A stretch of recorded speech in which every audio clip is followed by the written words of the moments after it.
What are the things that we can do as the caring adults in the lives of children that help children to cope well? Key to that discussion is understanding the difference between challenges and traumas. You sometimes hear the myth that everything that you live through makes you stronger. Really, it's not true. Challenges make you stronger, but traumas don't. So let's talk about what's the difference between a challenge and a trauma. A challenge is something that a child or adolescent, or for that matter an adult, experiences feeling well supported. It's difficult.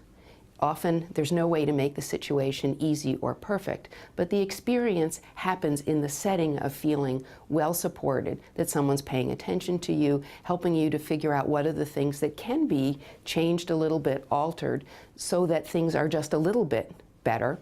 And for the things that can't be changed, leaving a child or adolescent feeling that the adults that care about them are aware of it and they're staying connected to them.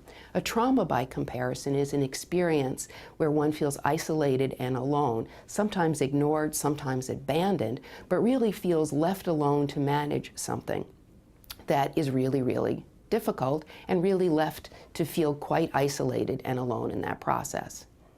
What the caring adults in the life of a child need to do is to be sure that whatever the experience is, whether it's something that's facing the child, facing the parent, or facing the family, that the experience that each individual child or adolescent has is that they are seen, understood, and well supported through that process, so that it's not a trauma where they feel alone and isolated and helpless, but rather it's a challenge, so they can go through that experience, building the life skills that make them more courageous and more confident, not going through that experience feeling that it's a trauma where they are more worried, more anxious, and more fearful about the future.